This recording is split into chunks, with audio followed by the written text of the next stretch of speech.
حضور نے فرمایا آؤ میں تمہیں پچھلے زمانے کے ایک ایماندار نوخیز ولی اللہ کی بات سناؤں. پچھلے زمانے حضور نے فرمایا پچھلے زمانے میں ایک بادشاہ جادو کے زور پہ حکومت کرتا تھا. جب وہ ایک جادوگر اس نے رکھا ہوا تھا تو جادوگر اس کو جادو بتاتا, وہ جادو کے زور پر حکومت کرتا. جادوگر بوڑھا ہو گیا تو کہنے لگا بادشاہ کوئی نوجوان میرے پاس بھیج دے, اب میں بوڑھا ہو گیا ہوں, میرا پتہ کوئی نہیں کب مر جاؤں. ایک نوجوان کی ڈیوٹی لگائی, بڑا زیرک سمجھدار اپنے رعایا میں سے چن کے جو ذہین فطرت مزاج بچہ تھا وہ اس نے لگایا. اللہ کے محبوب علیہ الصلوۃ والسلام فرماتے ہیں بچہ جادو سیکھنے لگا, وقت گزرنے لگا. بچہ جب جادو سیکھنے جاتا تو رستے میں ایک راہب بھی تھا جو انجیل جانتا تھا, وہ اللہ اللہ سکھاتا, لوگوں کو حضرت عیسیٰ علیہ السلام کی تعلیمات سے آگاہ کرتا. اس نے دیکھا کہ یہاں بھی لوگ اکٹھے ہیں تو وہ بچہ اس راہب کے پاس بھی اٹھنے بیٹھنے لگا. اب جب اس کے ساتھ اس کی گفتگو بڑھنے لگی تو اس کو باتوں میں لذت آنے لگی. اس نے راہب نے پوچھا کہ تو کون ہے اور کس طرح سے آیا ہے, کیا تیرا معاملہ ہے؟ اس نے کہا جی میں جادو سیکھنے جاتا ہوں, آپ کی باتیں مجھے بڑی اچھی لگتی ہیں. اس نے کہا دین سیکھ, جادو سیکھنے والے کافر ہو جاتے ہیں, قرآن و دین سیکھنے والوں کو اللہ کامل ایمان عطا فرماتا ہے. فرمایا یہ سیکھ. بچہ بیٹھنے لگا, اس کے پاس آنے لگا, باتیں دل میں گھر کرنے لگی. ایک وقت آیا کہ مسلمان ہو گیا. اور مسلمان کیسے ہوا؟ بچہ کہتا ہے میں تجربہ کر کے ہوا.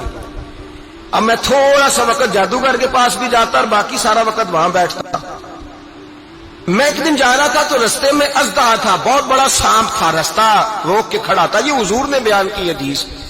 نبی پاک صلی اللہ علیہ وسلم فرماتے ہیں بچہ کہتا ہے کہ رستے کے اندر سانپ ہے, رستے بند ہے, لوگ چھتوں درختوں پہ چڑھے, حراش ہے.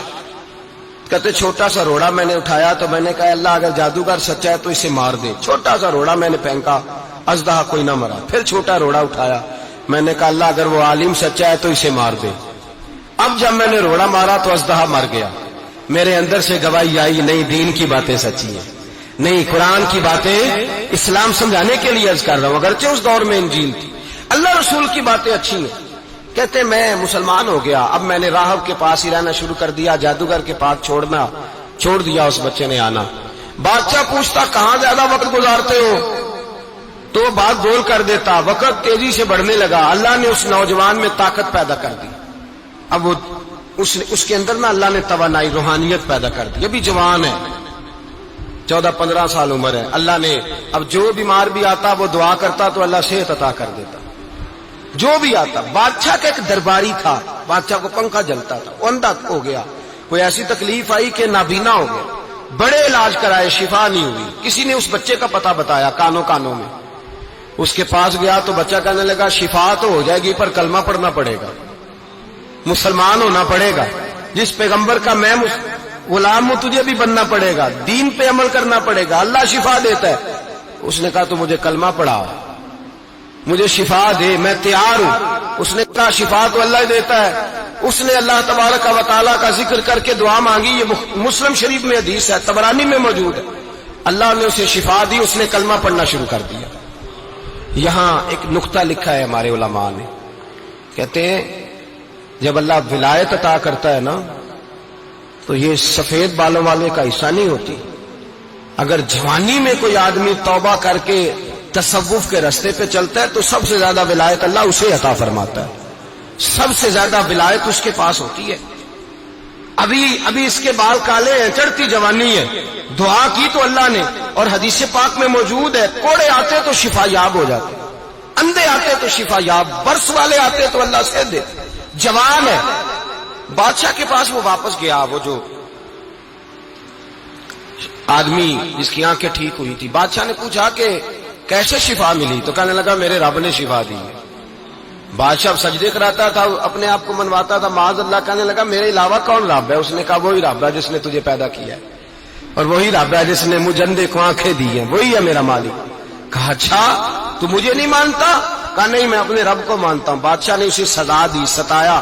اس نے بچے کا پتہ بتایا, پھر بچے کو بلا کے ستایا تو اس راہب کا پتہ بتایا. راہب بھی قتل ہو گیا, نابینا بھی قتل ہو گیا. بادشاہ نے کہا سپاہیوں سے اس بچے کو لے جاؤ اور پہاڑ کی چوٹی پہ جا کے نیچے پھینکو تاکہ مر جائے. بچہ پہاڑ کی چوٹی پہ گیا تو ہاتھ اٹھا کے کہنے لگا یا اللہ میرے لیے نہیں اپنے لیے, میرے لیے نہیں اپنے لیے انہیں اپنی قدرت کے جلوے دکھا. میرے لیے نہیں. اللہ کے بندے اپنی جان بچانے کی دعائیں نہیں مانگتے, اپنے لیے انہیں اپنی قدرت کے جلوے دکھا. یہ دعا مانگی. جتنے لوگ ساتھ آئے تھے وہ سارے زمین پہ گرے اور سب مر گئے, پہاڑ سے گر کے مر گئے. بچہ واپس سیدھا بادشاہ کے پاس کہنے لگا لو بھائی میرے رب نے مجھے بچا لیا ہے. جوان کا ایمان دیکھو, میرے رب نے مجھے, بولو میرے اللہ نے مجھے ایمان کی گواہی دے رہا ہے, میں بچ گیا ہوں, تو جھوٹا ہے, میرا رب سچا ہے.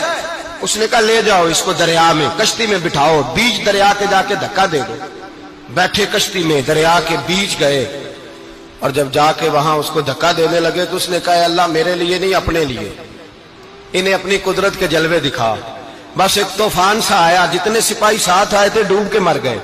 وہ بچہ اٹھا اور سیدھا پھر بادشاہ کے پاس, اسی کے پاس کہنے لگا لو بھائی میرے رب نے مجھے بچا لیا ہے, تیرے پاس آیا ہوں. وہ کہنے لگا تو کیا مصیبت میرے گلے پڑ گئی ہے, کیسے جان چھوٹے گی؟ تو بچہ کہنے لگا اگر تو مجھے باندھے درخت کے ساتھ اور سارے ملک کو بلائے, لوگوں کو اکٹھا کرے, پھر تو مجھے تیر مارنا, میں تجھے بتاؤں گا کیسے مارنا ہے, میں مر جاؤں گا. اللہ کا بندہ نوجوان ایمان دیکھو, مرنے کے طریقے بتا رہا ہے, میں تجھے بتاؤں گا میں کیسے مروں گا. یہ بات کہی, بادشاہ نے سارا مجمع جمع کیا, ملک سارا باہر آ گیا, درخت کے ساتھ باندھ دیا. کہنے لگا بھائی لوگوں یہ مجھے مارنا چاہتا تھا, مار نہیں سکا, اب میں اسے بتانے لگا ہوں کہ میں کیسے مروں گا.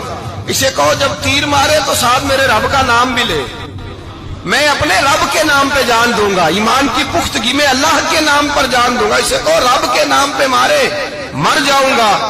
بادشاہ نے اللہ کہہ کے تیر مارا, پیشانی میں لگا, بچے کی روح پرواز کر گئی. جتنا مجمع کھڑا تھا سارا کلمہ پڑھ کے مسلمان ہو گئے, سارے مسلمان ہو گئے سارے. میرے رسول پاک سید عالم صلی اللہ علیہ وسلم نے نوجوانوں کو بتایا جب تمہارے اندر ایمان کی قوت آئے گی تو اللہ تمہاری مدد کرے. فرمایا وہ نوخیز ولی تھا, ابھی جوان رانا تھا, ابھی اس کی پیشانی پر جوانی کے آثار تھے, لیکن اس نے اللہ کو راضی کیا, رب کریم کو راضی. ولایت کا مطلب بڑھاپا نہیں, ولایت کا مطلب وہ نہیں کہ جب بڑا لمبا وقت گزر جائے تو پھر آدمی آئے کہ نہیں اب کیا کرنا ہے, اب مسجد ہی ہے, اب تو اس کے علاوہ گزارا ہی کوئی نہیں. تو اس وقت کا آنا اللہ کی بارگاہ میں قبول تو ہے, لیکن شاباشی اسی کو ملتی ہے جو جوانی کا وقت آئے.